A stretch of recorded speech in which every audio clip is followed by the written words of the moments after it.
Okay, we're going to take a quick look at winter pruning of roses for cut flower production. So this is a bit different than how people prune their roses for just landscape plants. So here we're looking at a nice big David Austin. I think this is Carding Mill. We moved it to this site about a month ago. So it's time to cut it back. It's gone as dormant as it's going to go in this climate, I believe. And we're going to get to pruning. So first let's jump to what we want the end result to be, and then I'll go step by step. So the end result is that we want to leave about 5 canes, and we want them to be splayed out from the center at angles that are about 45-degree angles. So we want it to be shaped like a big gauntlet, something like that. And we're also going to cut those canes down by about a half of their original height. This was pruned a little bit in the moving, so we might only take about a third off. So the first step that we're going to do is cut out anything that is either really tiny and spindly. Sometimes they say thinner than your pinky or thinner than a pencil. I even go a little further than that. We're going to take those out. We're going to take out anything that's really diseased or dead or damaged looking, and then we're going to take out things that are crossing through the center. So sometimes I was just pruning roses in a slightly different climate in Sonoma where it was a bit, they're not quite as dormant, so there are tons of leaves, so we had to do tons of work to even be able to see what we were doing. So we started just by cutting everything down. So when it's overwhelming, that's always something you can do, is start to just cut things down.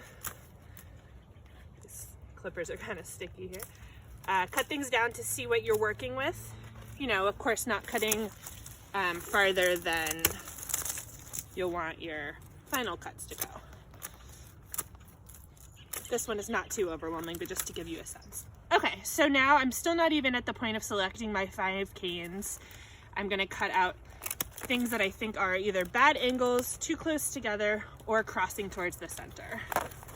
We wanna get the cut pretty close to the junction there, so as not to create a place for new little suckers to grow. I don't like the look of this. So now I'm starting to get a sense of which canes I might want to keep.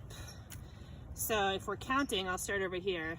This might be 1 that's potential, maybe 2,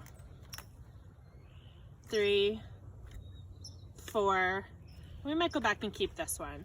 So I'm looking for canes that have enough space between one another. That's because we want lots of room for air and light to get through to combat disease, especially when growing organic roses. Let's see. This is kind of a tricky looking cane for me. It's a little diseasey looking. That said, I like that there's nothing else going over to this area. I think I'm gonna take it out though. I don't like the look of it. This would be a case for my loppers, which I didn't bring to this tutorial.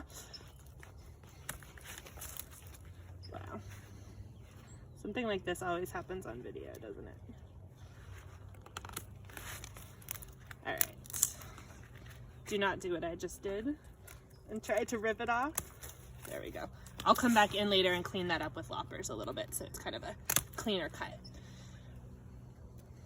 So I like this cane. We're gonna look for an outward facing bud. Don't see many. I see a little one right there. It's a little farther down than I would want, but just to show you the example now, we're gonna cut right above it. I'm gonna cut it at a slant facing away from the bud. So that means if water drips down the stem from winter rains, it's gonna fall away from the bud.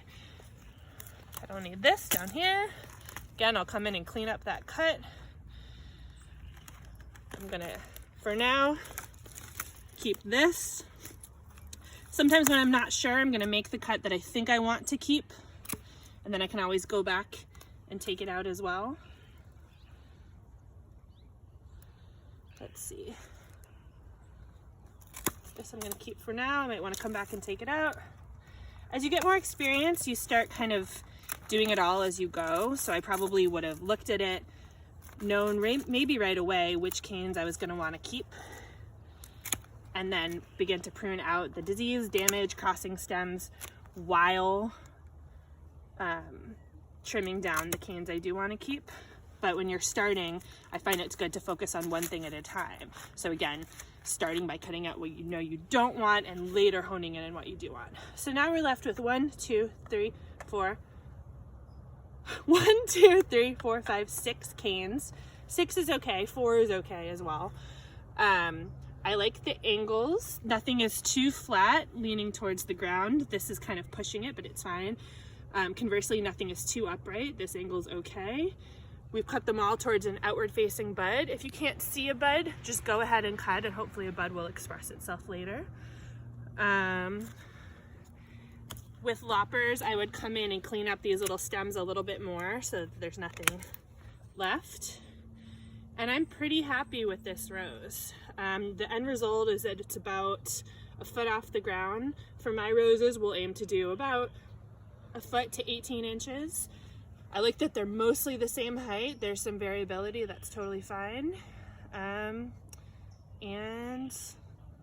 that's it.